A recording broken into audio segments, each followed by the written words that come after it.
we are going to flip the colors. So when you are done with your one artboard, whether it's the left side or the right side, you have your animal. It's probably going to be a mostly dominantly white critter. And usually it's on a white background because we haven't put a background in there yet. And that's okay. But we want to create contrast. We want that 50% black, 50% white, visual interest, contrast, pop, whatever you want to call it, to get it to look more interesting, more dynamic. If we had a bunch of these on the wall, we just walk by and it'd be like white with more white with some black lines. So we want to have a white critter on a black background. And on the other side, it would be a black critter on a white background. Don't worry about the colors yet. Color is harder. So I'm going to talk about that at the end. But it's a little bit more manual. And if you had plans for color and you decide, I don't want to do a lot of extra work, I don't have time for that extra work, I'm not going to be mad. If you want to do black and white, that's fine. But if you want it color, then you're going to have to commit to some color because there's not really an easy fix for that. So white background, let's make it have a black background. But before I do that, I'm going to show you what this looked like. So she had her image, right? And I'll put the outline there. So see the image. And she also had a rough draft. Both of them, the opacity is turned down. She has her outline. This is the outline. Matches really well. She filled it with white. It is a closed shape. It goes all the way past the edge of the artboard to the bleed. 100% correct. Great. So I can hide these. You can see where they came from. She has her patterns in here. She also has the layer. I just hid it. I'm going to show you how to do that and pretend it's not there. But so you want to put this on a black background. All right, so I'm going to put a new layer. I'm going to drag it below my shapes. Otherwise, it's going to hide everything. And then I'm going to use the rectangle tool, obviously. And then I'm going to go up to not just the edge of my artboard, but to the bleed corner. And I'm going to click and I'm going to drag. I already went through and made the fill black. I'm going to change and take the stroke off. We don't need a white outline on it. It's just make a full bleed black to the edges. And now we have a lot more contrast. This is more visually interesting to look at. More pop between the white and the black. Okay, so now that square is done and ready. But now we need it over here. We need the colors to be inverted. Okay, how we do that? So I don't want to worry about the black square for now. So I'm actually going to lock it. It's there. I know it's there. I can double check that my outline is complete. There's no black bleeding into the animal anywhere where I have a hole, anything that's not working. It looks good. But I want to make sure that the layers for my animal are all unlocked and ready to go. So you can even hide the black layer if you want to, if it makes you more comfortable. I'm just going to lock it. I don't want to include it in what I'm doing. I'm going to select my whole animal. You can do that a couple of different ways, but you can click and drag over the whole thing. And as long as the other layers are locked or invisible, it's not going to select anything but that animal. Or if everything's locked, you can hit Control A and it will grab everything. Lights up like a Christmas tree, doesn't it? And gets all of that selected. And you can double check that anything that is lit up with its little colored square means you've pulled things from those layers. They are selected. Okay, right now, if you look at your fill and your stroke, you have a bunch of different things going on because it's not all the same. We have white fills, we have thicker strokes, we have thinner strokes, we have no strokes. So it has question marks here and there. It doesn't know what to do. So if I were to try and go and tell Adobe Illustrator, I want to invert this, it doesn't even know what this is to be able to invert it. So we have to tell it what it is. We have to fix that. So when you prepare a document for print, like let's say it's not your graphic animal, but you're going to make a logo. So like I have my clean canteen here and I have this logo on here. Okay, so maybe the little planet that was there was drawn with strokes and fills and everything else. When you're printing it to keep the file cleaner, to keep the file more minimal, you want to eliminate the strokes and just let them become part of the design wherever possible. And we call that expanding the appearance. So if like, let's say these little moons have strokes on them.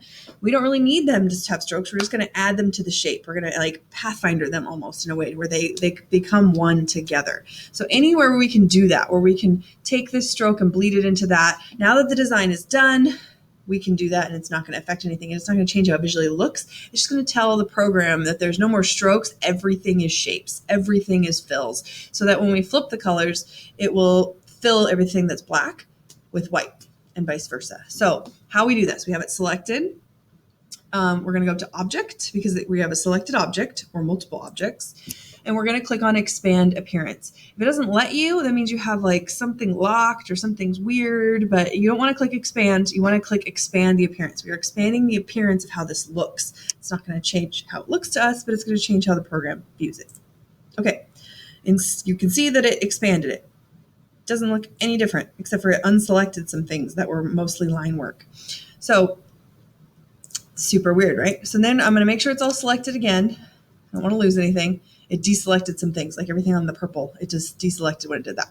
So make sure we've done that. We expanded the appearance. That should be grayed out now. And then the second step is to click expand. So it has expanded anything and added strokes, and now it's going to turn everything into shapes. That's what that's doing.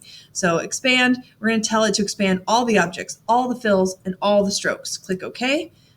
Okay, visually, again, it doesn't really look any different, but now we've told the program what we want, and we can unselect and go, oh, it doesn't look any different, but it is different. So now I don't have strokes, and it still has question marks down here, but we can expand again if we want to, but it doesn't matter. So we have all of that expanded. We're good. We can do, yeah, you should probably do it again until it doesn't let you, but yeah, okay, we're good. So now we're going to copy it. We're going to move over to the second artboard, and we're going to paste it. And we want to make sure it's in the same spot. When you paste it, it's going to get rid of your layers on the second one, and that's okay. We just want to get this guy in the same spot. So I have rulers up. If you don't, remember that's Control R. We can click on the top guideline and drag down. I'm going to drag down to the lowest point. You can drag to the highest point, whatever you want. I want to make sure your paw's in the same spot. So I know that on this side, I want to make sure you get the whole thing. That the paw should be lined up with the edge of the bleed, and then I'm going to move it down until it's touching. As long as I have two coordinates that are correct, it's going to be centered in the same spot. Okay, you're like, cool, and I have two that look exactly the same, Jim. What's the point? All right, so now you're going to select, I don't need this guideline anymore. Let me get rid of that. If yours are locked, whatever, leave it there. I just don't want it to interfere with anything. So I'm going to select over my whole second side again, and this is the key to flipping the colors. Now that it's stroked, outlined, expanded, all the things, I'm going to go up to, I think it's edit. We're going to guess edit and then edit colors. So what we want to do is tell the program to invert the colors. So some students get hung up. Please don't go over to select and then inverse, because you're just selecting the opposite thing on the artboard. It doesn't do anything. So inverse and invert, they're different, unfortunately. So make sure you go to edit and then go to edit colors, and we're going to go down and invert those colors. Okay. And it's going to flip everything exactly at 180. Okay, so now I have a white stroke, black fills on everything. Look how pretty it looks. Okay, I don't need a square on this one because it's white, and white isn't ink, so it doesn't need a bleed. This part sticks out past the bleed, so that, or to the bleed or past the bleed, so that I know for sure it's going to mount properly. So now I have my two animals. I have a black background, a white background, and my opposites, everything is exactly the same. I didn't have to draw anything twice. I didn't have to do anything crazy, but yeah, okay. Now, if you are somebody who is doing color, that's where this gets a little trickier. So you have to go in and change. On this guy, it's not going to be as hard. You're just going to get this outline, and you're going to change to whatever color you want. I'm going to go to swatches so I can actually pick a color that I like. I don't know. Let's do a deep blue color. On this side, I can unlock the background and click that same deep blue color. Then you have to go in here and manually select. You have already stroked, changed these to be expanded. So there isn't any sort of strange thing you have to worry about with things. They're all shapes. They're no longer strokes and stuff. But so you can hide whatever layers you want to. I'm going to hide the outline, and then I'm actually going to try and select all these little shapes. Yeah, it could work. It could not. We'll see. It might throw everything off. If you're lucky, it'll work, but look at that. Okay, so I selected everything because it's expanded. I didn't have to worry about fills and strokes and thicknesses or anything, which is amazing. Put my outline back. I'm going to click the outline. I'm going to make sure my fill isn't black anymore. Nope, I don't want that. See, that's what I'm afraid of.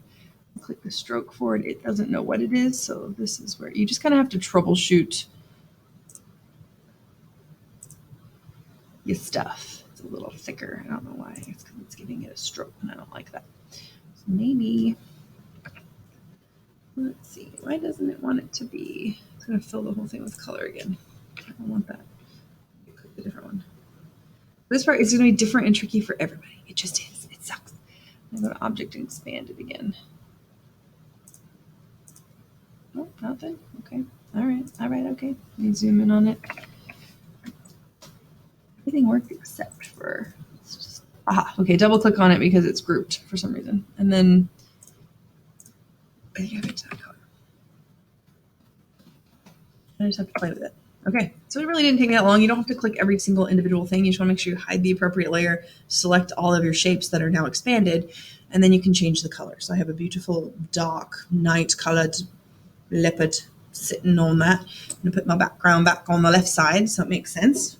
It's beautiful. All right, so there is my animal. I want to save it as a AI file, Adobe Illustrator file, and then I also want you to save it as a PDF. So save as, make sure it is the last name. Let's change yours to graphic animal. This was from a couple of years ago, and I must have changed what I wanted, but requested I wanted to say this. Do your AI file, save, do the same thing again, change it to your PDF file and save. And there it is. Okay. I'm going to upload this video, and then I'm going to be giving you guys your self-evaluation form that you can fill out with Cami, and you're going to be done with the unit. Crazy.